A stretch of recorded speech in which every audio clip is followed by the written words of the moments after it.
friends. Happy Wednesday. Welcome back. I am so excited about today's devotion.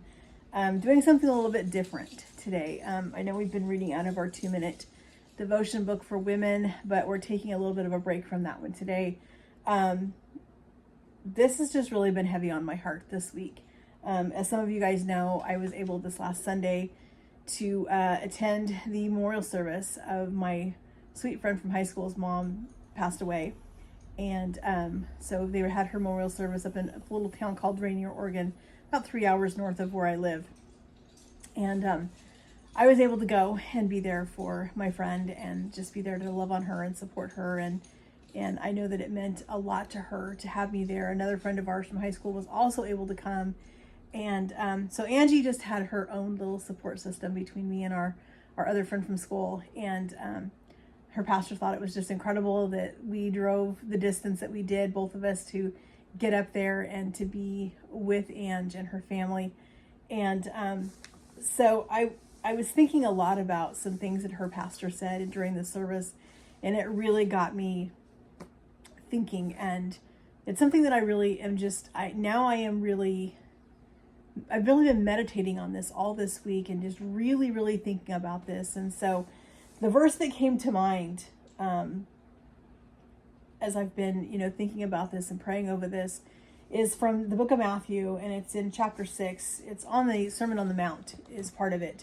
It's verses 19 and 20, and it says, "Don't store up treasures here on earth where moths eat them and rust destroys them, and where thieves break in and steal. Store your treasures in heaven where moths and rust cannot destroy, and thieves do not break in and steal. Wherever your treasure is, there the desires of your heart will also be." And what her pastor was saying during that service is what just really, really spoke to me. Is when we die, we will have on our tombstone, or whatever, if we don't have a tombstone, if you're cremated, or whatever the case may be, there's always going to be something that represents your life. That's going to show the day that you were born, the day that you die. And here in the middle is going to be a dash. And that dash represents what you've done in your life. Everything that you've done in your life is represented right there on that little line. And what have you done with that dash? What have you done with that time? Where have you invested? Who have you invested in during that time, that timeline? What really got me thinking about this is, I know not all of us have been, followers of Jesus. We have not been Christians our entire life. I have been a Christian my entire life. I've not always followed him. As you guys know, some of you know my story. I walked away when I was 14, and it was a struggle for me to get back. But I finally recommitted my life to God 3 years ago. And I will never turn away again. I won't. I am now on a different foundation than I was many years ago. But Sherry was not a believer her entire life either. She did not come to faith until 2 years ago. She had brain cancer.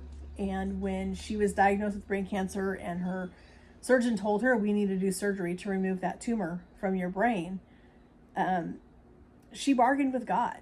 And she basically said, if you get me through this surgery and let me live, I will go to church. And I think a lot of people bargain on their deathbed. And I'm not saying Sherry was on her deathbed at that point, but I think a lot of people do. They get to that point and they want to bargain. But she made good on that promise. And after she recovered from her surgery, she was able to start attending church. She brought her daughter with her, which is one of my best friends from high school. And they went to church together every Sunday. And in that process, Sherry's faith became the most important thing in her life. And what she was accomplishing in that dash changed. She was now living a different life. She was living a life for Jesus. She was trying to lead her daughter in the right direction. She was trying to be a good witness to the rest of her family in the last 2 years of her life. And her daughter is still continuing to go to church, and now I have the opportunity as her friend to be there and walk with her through this faith journey, which now has taken a turn because she's lost her mom. She's now going to church by herself. But I just need to be there to continue. And now I have a chance to invest in her and invest in that journey as she learns and grows in her faith. That's going to be an incredible thing that I get to do now. But she also gets to be a witness to the rest of her family that has not yet come to faith in Jesus. And we're praying that they will. We are praying for them all the time. And it's going to be an incredible thing. And so now I'm thinking about my dash. I'm thinking about my own dash in my life. What am I doing with that dash? All the things that I did before are gone. Those things I have repented for those things. I've been forgiven for those things. Those things no longer define who I am. They don't define who I am going forward. And that's a beautiful thing. That's the beautiful thing about repentance. And I know with Sherry, that was something that was super, super important to her. And it made a difference in her life, just knowing that she had been forgiven. And so I'm excited now to get to walk with my sweet friend and continue to share with her. I'm buying her first Bible. I'm actually getting her the journal Bible just like mine. She saw it when I came up there on Sunday for the service. We went to church together at their church, and I always have my Bible with me when I go to church. I'm not one of those people that let me know in the comments. Are you a phone person at church with a Bible app, or are you a person that you want a physical Bible in church? I'm one of those people that I want my physical Bible in church. I don't like using my phone in church. In fact, when I get into church, I don't even have my phone out. I don't even pull it out of my purse. I use my actual physical Bible at church. And so I am buying her first Bible ever. And I'm super excited about that.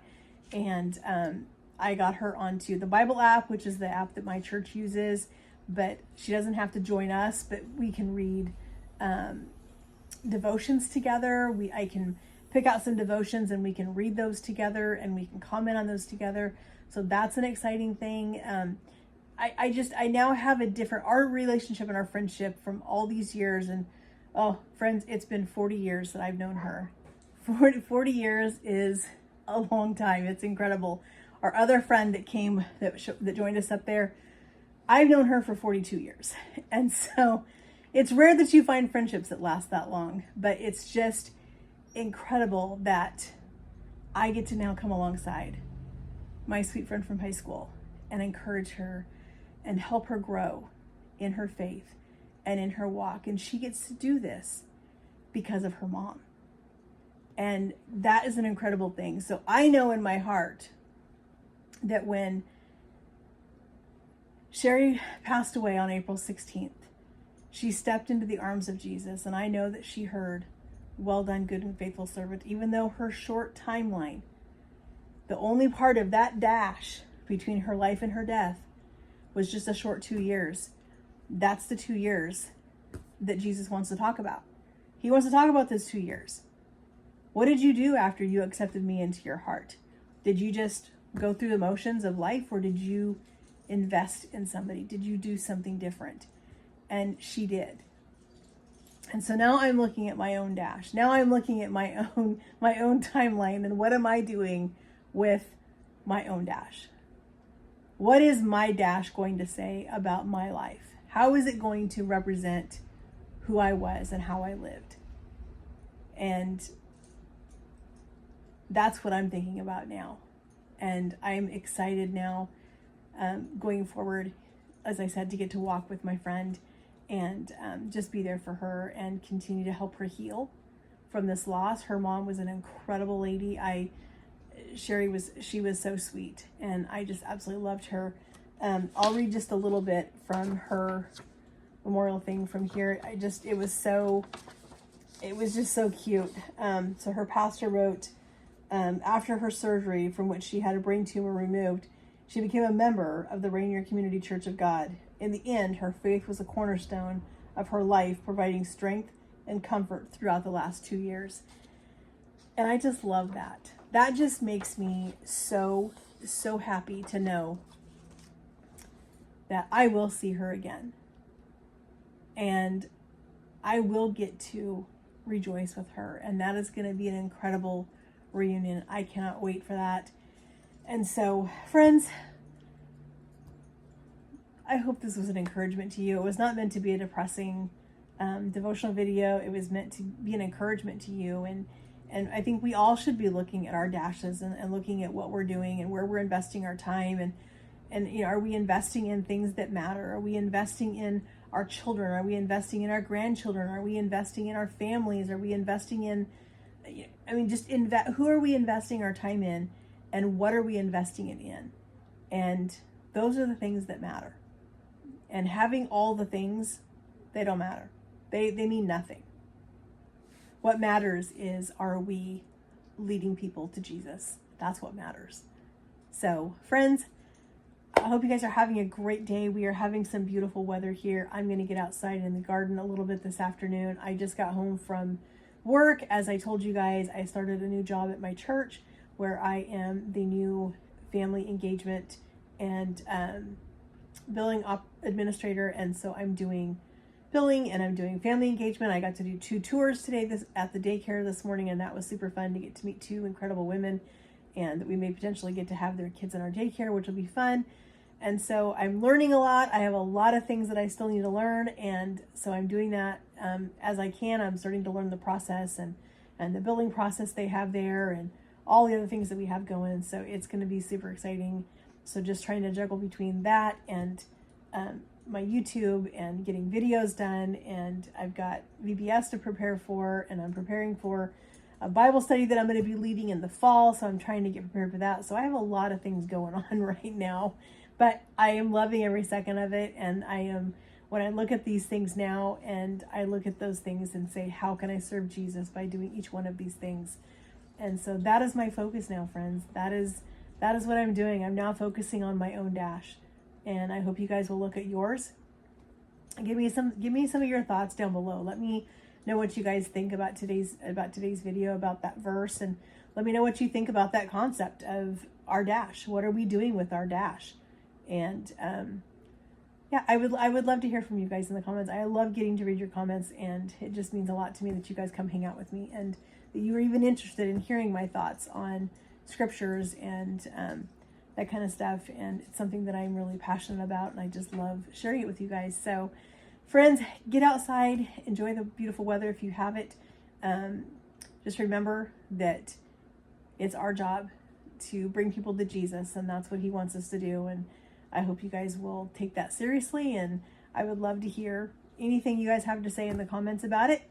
And friends, we will talk to you guys in the next video. We have a fun one coming out on Friday, so don't miss that one. And we'll talk to you in the comments down below.